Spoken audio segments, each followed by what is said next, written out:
Hamas के खिलाफ Israel की जंग को 1 साल से अधिक का वक्त बीत चुका है।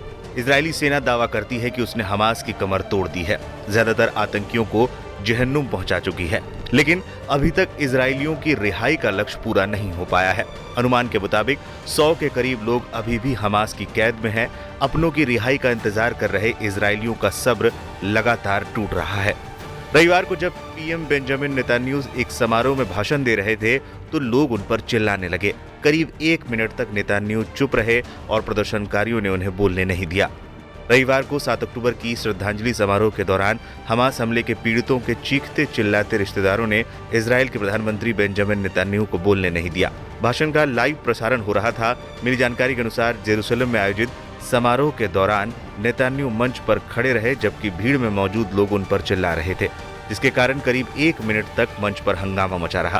प्रदर्शनकारियों में से एक बार-बार चिल्ला रहा था, मेरे पिता को मार दिया गया।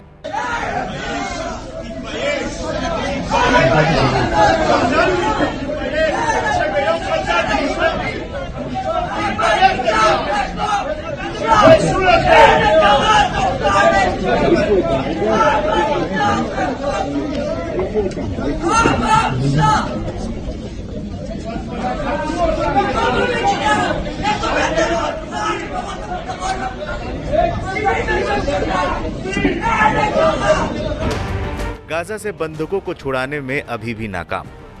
नेतन्याहू प्रशासन पर गाजा में अभी भी बंदियों की रिहाई सुनिश्चित करने के लिए समझौता करने हेतु अधिक प्रयास करने का सार्वजनिक और कूटनीतिक दबाव है।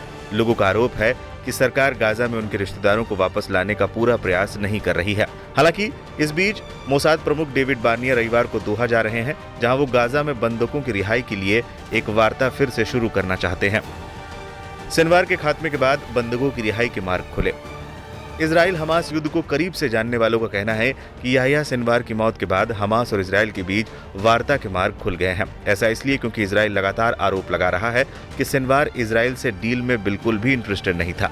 अब उसकी मौत के बाद जब हमास का कोई बड़ा लीडर जिंदा नहीं है तो हमास से डील का अच्छा मौका है। हमास पहले ही इजराइल से वार्ता के लिए अपनी 2 शर्तों पर अडिग रहा है।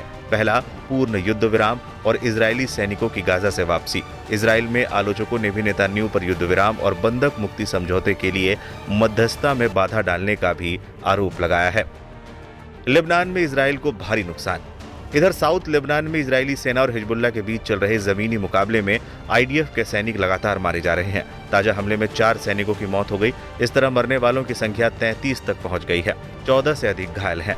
हिजबुल्लाह के गुरिल्ला फौज इजरायली सेना पर भारी पड़ रहे हैं।